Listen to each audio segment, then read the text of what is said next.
Bismillahirrahmanirrahim. Assalamualaikum warahmatullahi wabarakatuh. Perkenalkan, nama saya Muhammad Rifal Sipil, NPM 23031071.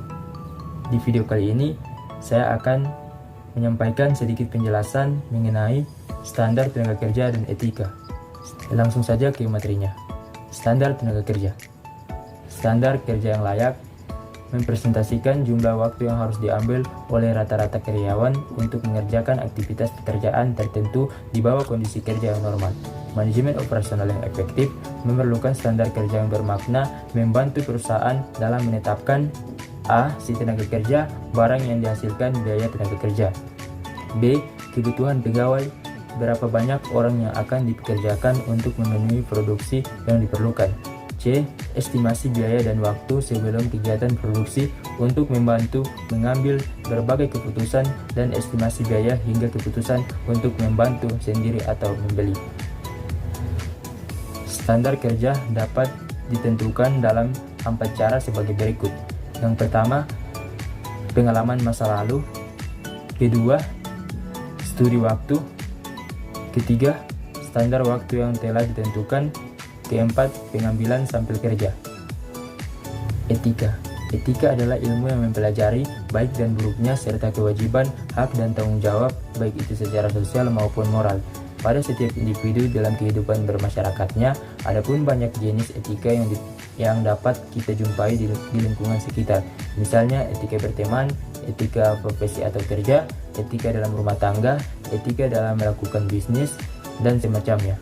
Etika tentunya harus dimiliki oleh setiap individu dan sangat dibutuhkan dalam bersosialisasi, yang mana hal itu menjadi jembatan agar terciptanya suatu kondisi yang baik di dalam kehidupan bermasyarakat. Ciri-ciri atau karakteristik etika. 1. Etika bersifat mutlak atau absolut. Etika mempunyai sifat mutlak atau absolut, berarti sebuah etika berlaku untuk siapa saja, di mana saja, dan kapan saja. Etika sebagai prinsip yang tidak dapat dinegosiasikan dan tidak pula tergantung dengan dasar moral yang berubah-ubah. Kedua, etika tetap berlaku meskipun tanpa disaksikan oleh orang lain. Umumnya, etika tetap berlaku meskipun tidak disaksikan oleh siapapun. Hal itu dikarenakan etika berkaitan dengan hati nurani dan prinsip hidup manusia yang baik. Ketiga, etika berhubungan dengan cara pandang batin manusia.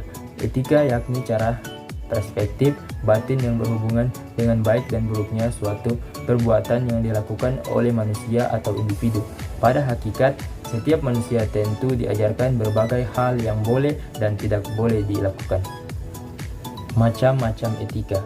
Etika normatif, yaitu jenis etika yang berusaha menentukan dan menetapkan berbagai perilaku, perbuatan, sikap ideal yang seharusnya dimiliki oleh tiap individual.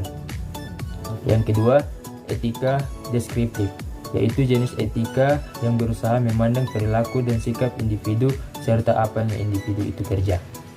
Yang ketiga, etika berdasarkan cakupannya. Ada 2 jenis etika berdasarkan cakupannya, yaitu etika khusus dan etika umum.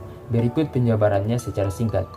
Etika khusus, jenis etika yang menjadikan suatu implementasi dari prinsip atau asas moral di dalam kehidupan individu secara khusus.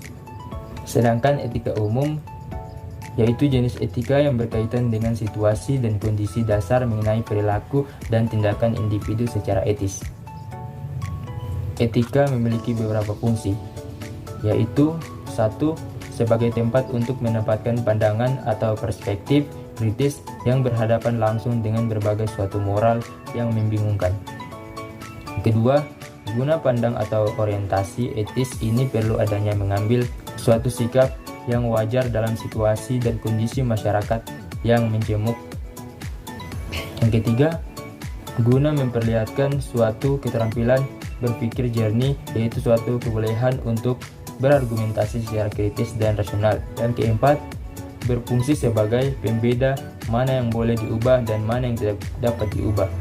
Kelima, berfungsi untuk menyelesaikan konflik, baik konflik moralitas maupun konflik sosial lainnya, dengan bentuk gagasan yang tersistematis juga kritis. Etika lingkungan kerja merujuk pada prinsip-prinsip moral dan standar perilaku yang berlaku dalam konteks lingkungan kerja. Etika lingkungan kerja mencakup nilai-nilai seperti integritas, profesionalisme, rasa hormat, kejujuran, keadilan, tanggung jawab sosial, dan tata kelola perusahaan yang baik. Dengan mengikuti etika lingkungan kerja, organisasi dan individu dapat menciptakan lingkungan kerja yang sehat, proaktif, dan berkelanjutan. Etika kerja yang baik membantu mencegah konflik, membangun kepercayaan, dan meningkatkan produktivitas di lingkungan kerja. Beberapa aspek penting etika lingkungan kerja meliputi 1. Integritas, 2. Profesionalisme, 3. Rasa hormat, 4. Keadilan, 5. Tanggung jawab sosial, dan ke-6. Tata kelola perusahaan yang baik. Demikianlah penjelasan dari saya. Apabila ada kata-kata yang salah, itu datangnya dari diri saya sendiri, dan apabila ada kata-kata yang benar, itu datangnya dari Allah Subhanahu wa taala. Akhirul kalam, wabillahi taufiq wal hidayah. Wassalamualaikum warahmatullahi wabarakatuh.